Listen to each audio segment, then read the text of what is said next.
Assalamualaikum warahmatullahi wabarakatuh. Baiklah, my brother and sister, hari ini tanggal 18 Januari 2017, kita akan melanjutkan perjalanan ke situs kuno di Jordan. Kemarin kita sudah keliling di kota Jordan. Kita sudah mengunjungi Citadel, sisa-sisa reruntuhan kerajaan Bizantium yang berada di Jordan. Kemudian kita sudah ke Ashabul Kahfi.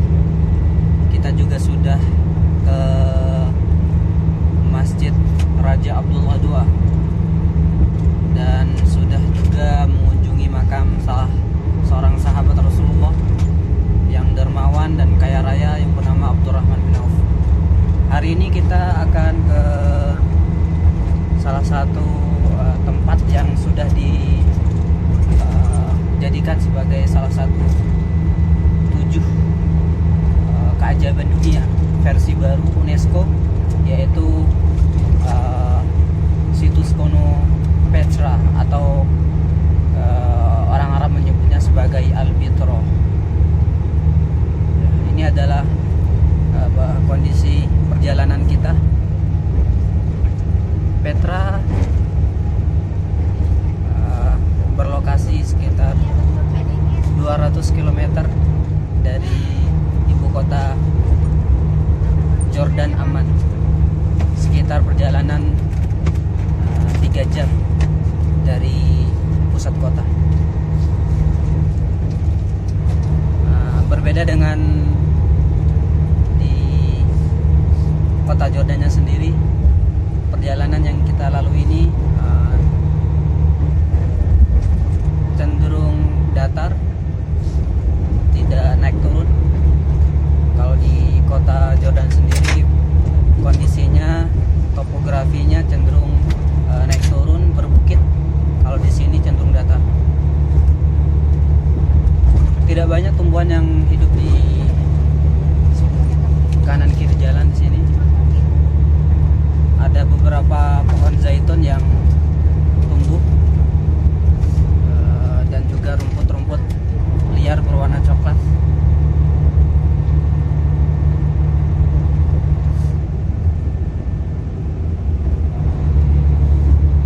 Baiklah, kita lanjutkan nanti.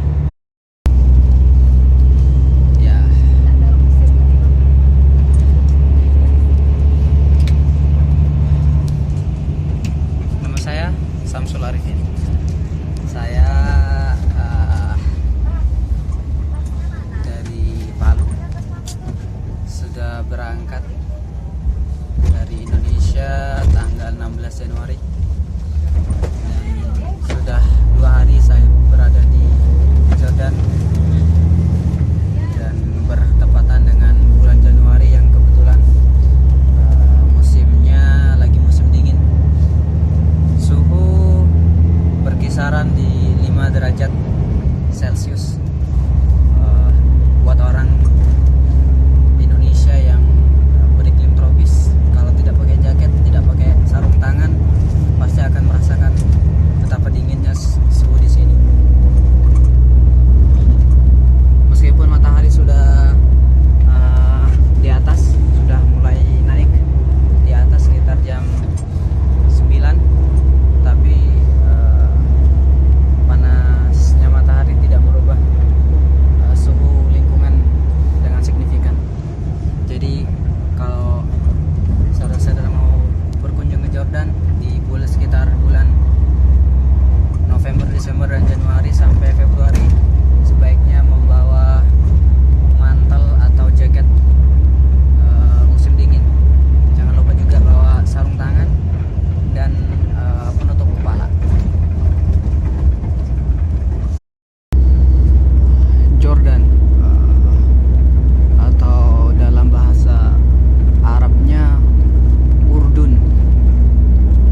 Jadi tidak heran kalau bangunan-bangunan di Jordan rata-rata dibangun dengan batu kapur.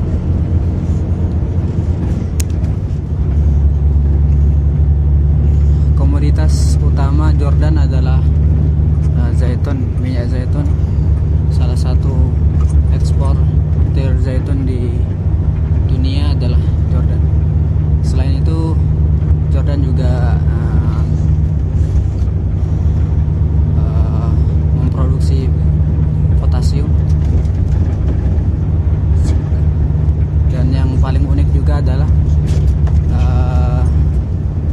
Jordan adalah salah satu negara, mungkin satu-satunya negara di Timur Tengah yang belum dilakukan eksplorasi minyak bumi. Jadi andalannya Jordan saat ini baru di zaitun, potasium, dan pastinya wisatanya.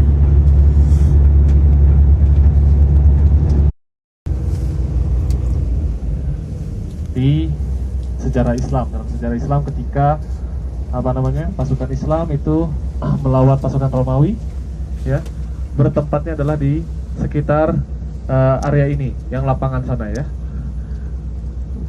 Yang masih tersisa adalah satu masjid di sini yang dibangun, dan sampingnya itu ada bangunan-bangunan asli, ya. Batu-batu itu adalah dari zaman Romawi, ya, Romawi Timur.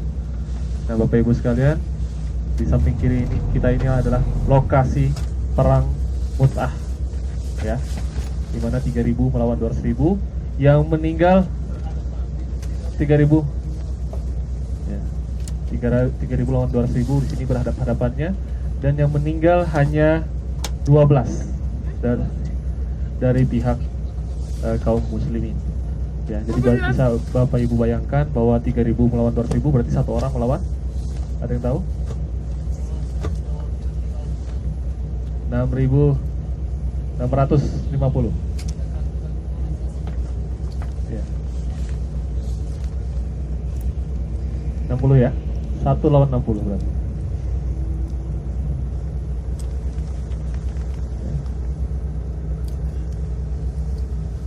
Ya.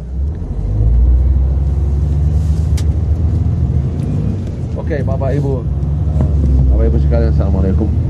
Saya punya cerita tentang Ja'far itu salah satu 3 panglima yang di perang Mu'tah. Ja'far bin Abi Thalib namanya juga Ja'far pilot. Oke, karena Ja'far terbang di surga. Oke, kenapa? Ketika Ja'far dia dulu bawa bendera dengan tangan kanannya yang dipotong, kemudian yang kirinya dipotong juga. Akhirnya Ja'far dia memukul bendera sampai dia menenggak. Itu mengapa Ja'far akan punya 2 sayap di surga, dan dia bisa terbang di surga, insya Allah. Oke, ini cerita tentang Ja'far bin Abi Thalib.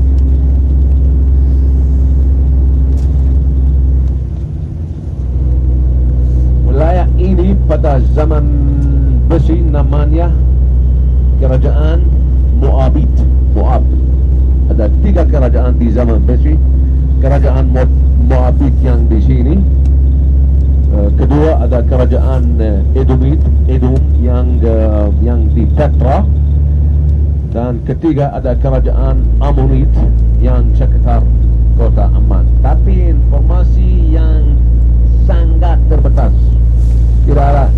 Tidak ada inskripsi yang cukup. Semua informasi semuanya dari buku perjanjian lama.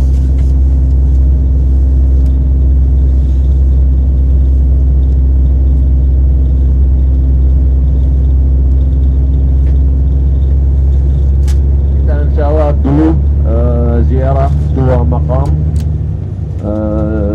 Zaid bin Haritha dan Ja'far bin Abi Thalib. Abdullah bin Rawah ada makam yang berseparasi, ya, bangunan yang lain.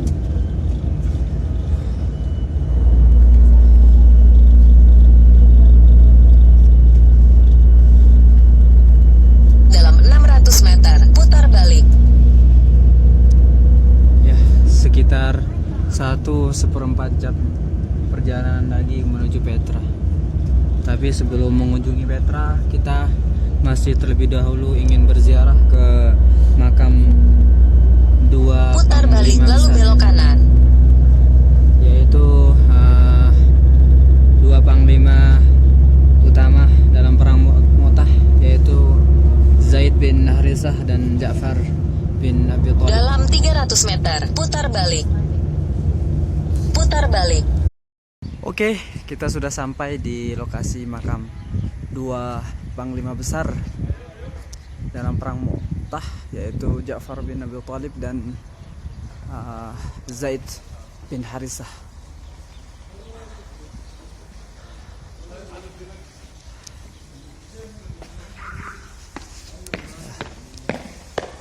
Kita datang di jam yang cukup pagi, pukul 8:30. Assalamualaikum.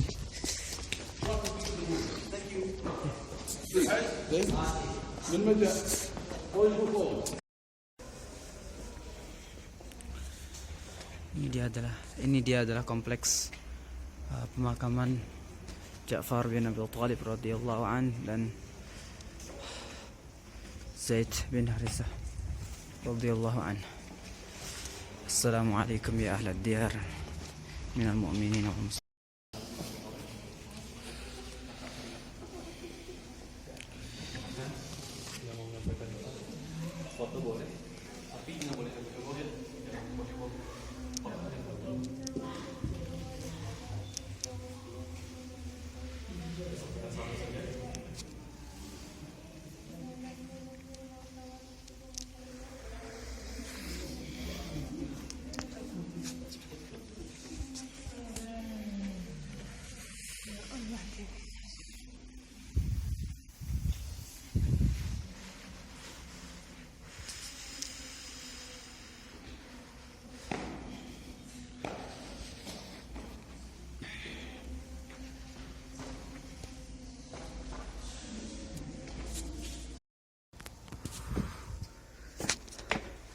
Kita akan menuju ke makam Zaid bin Harisah.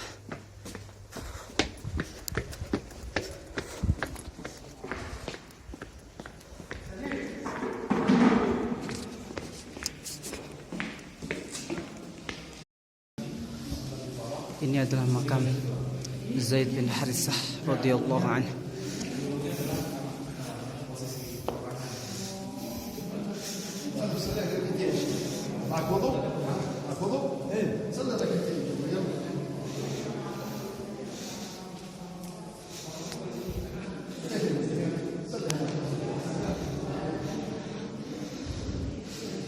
Dia kompleks pemakaman tiga panglima besar Islam dalam perang Mu'tah, Ja'far bin Abi Thalib, Zaid bin Harisah, dan nanti kita akan ke makam yang ketiga, sahabat Abdullah bin Rawah. Ya. Ini adalah kompleks pemakaman sahabat Abdullah bin Rawahah, panglima ketiga dalam perang Mu'tah setelah panglima ke-1 yaitu Zaid bin Harisah meninggal. Kemudian diikuti oleh Ja'far bin Abi Thalib, dan ini adalah yang ketiga, Abdullah bin Rawahah radhiyallahu anhum.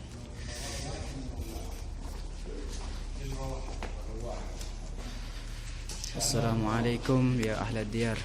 Assalamualaikum ya sahib Rasulillah. Lalu cari rumput air dan rumput.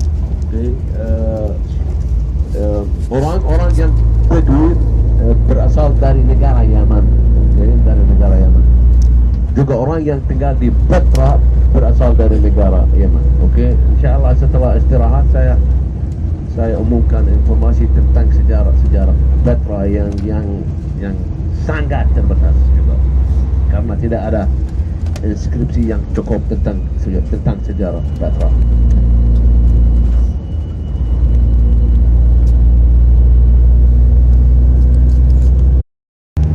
Pukul 10:30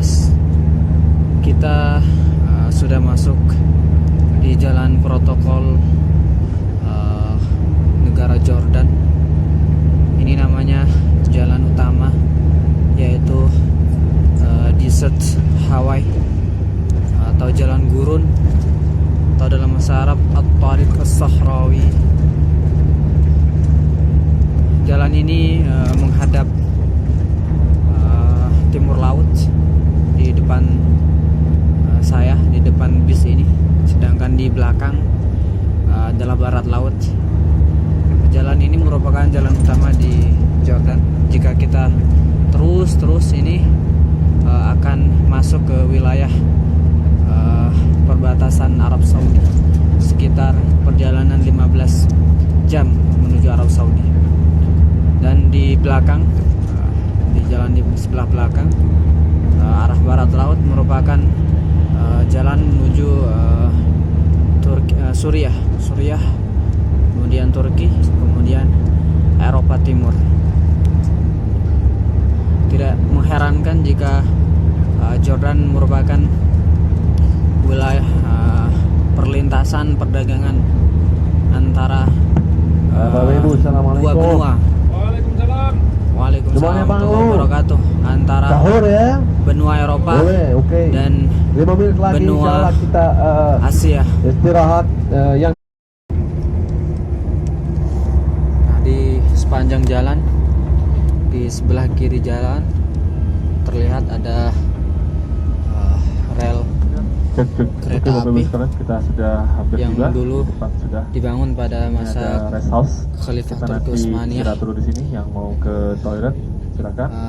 Kemudian yang yang mau mengangkut jamaah haji dari Turki berbelanja, menuju juga Arab ada Saudi. barang-barang produk khas Jordan. Sekarang ya, nanti untuk kita apa akan namanya produk-produk laut mati ke nanti kita tahu mati saja.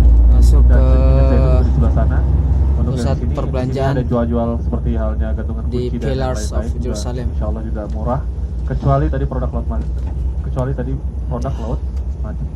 Silakan Bapak Ibu sekalian yang mau ke toilet. Ini adalah salah satu pusat perbelanjaan di Jordan, jalan menuju ke Petra.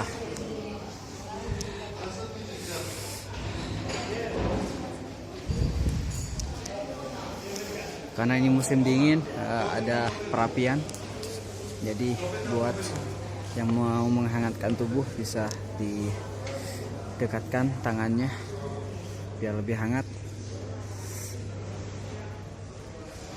Ada berbagai macam souvenir di sini, mulai dari pakaian, malabis, ada topi, ada barang-barang dari keramik,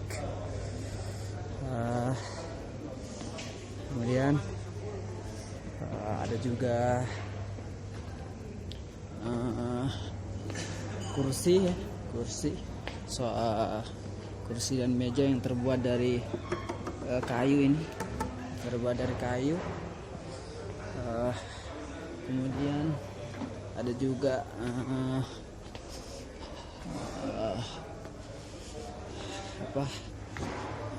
cenderamata dari kayu ukir pahat yang bergambar Petra, Jordan.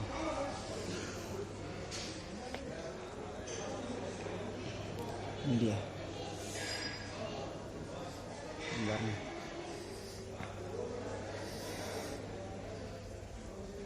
Ada gelas-gelas, ada mangkok juga. Ada tempat tisu juga. Unik sekali. Ini bahannya kayu. Ada cangkir-cangkir kecil. Ada juga di sini krim Intensive Night Cream Palemo. Nah, ini juga ada gantungan-gantungan. Nah, ini dia juga yang paling penting kayaknya nih, gantungan kunci.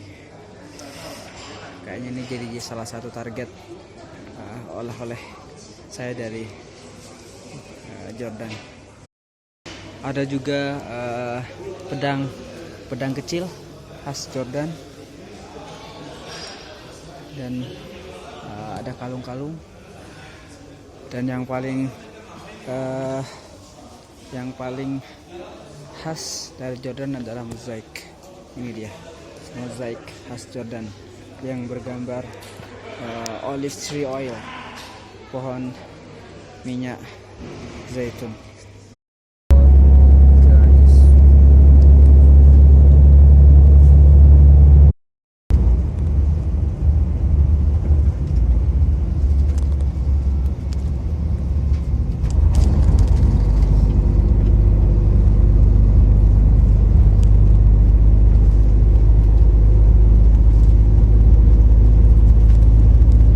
Sekitar 20 km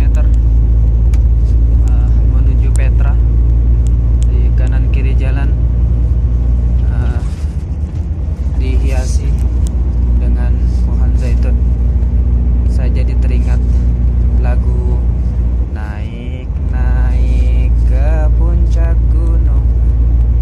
Ya, kalau ini naik naik ke puncak Petra, tinggi tinggi sekali, kiri kanan kulihat saja banyak pohon zaitunnya. Kiri kanan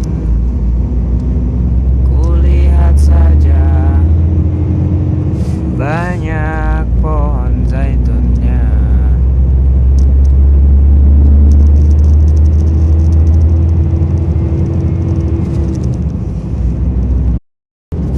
Jam menunjukkan pukul 12.00 siang hari di Jordan. Meskipun Ya, ini Bapak Ibu sekalian, Assalamualaikum. Sekarang Assalamualaikum. kita masuk ke kota Lembah Musa ya.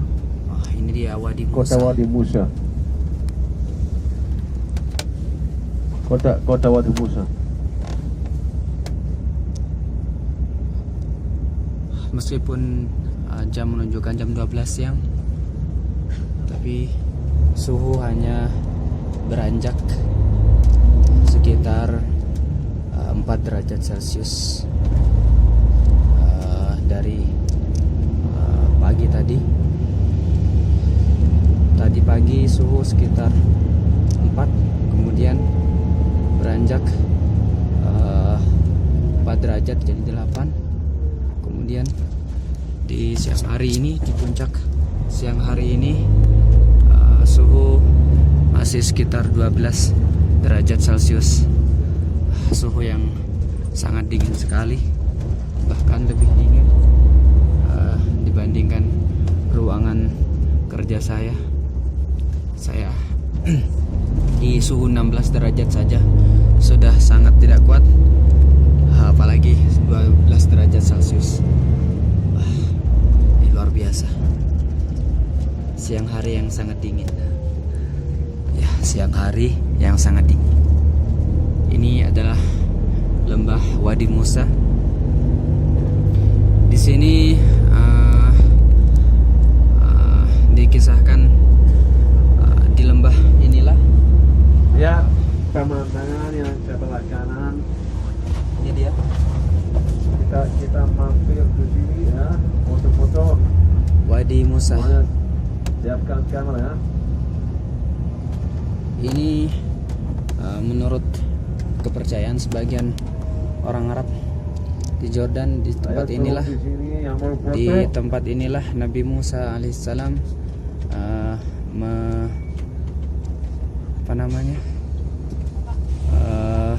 mengetok batu, kemudian keluar mata air dengan tongkatnya. Itu ada bukit. Nanti di sanalah, di perbukitan sanalah kita akan menuju, dan di sanalah Petra berada. Namun dari sini Petra, kota kuno, tidak kelihatan.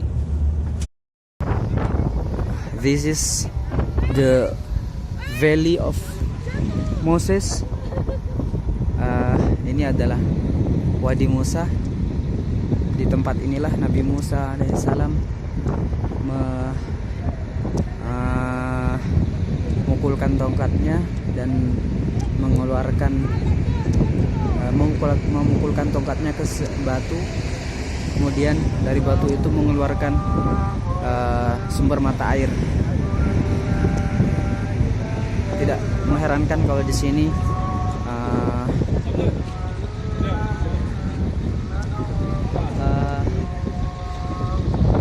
ada kehidupan.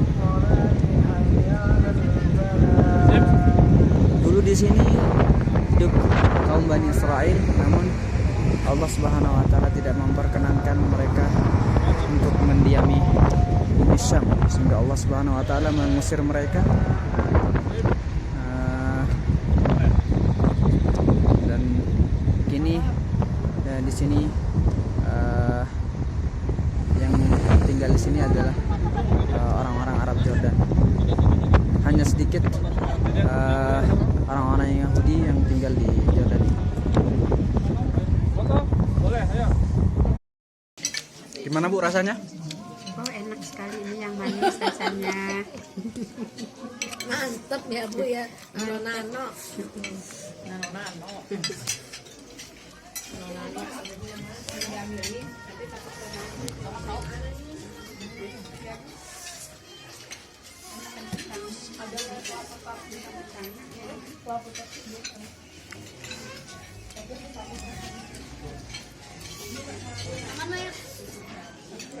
Ya, mantap Pak Samsul. Gimana rasanya Pak? Ya, mantap. Mantap.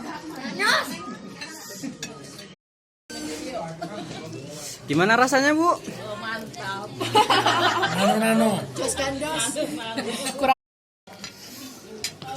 Gimana Bu rasanya? Kurang gula.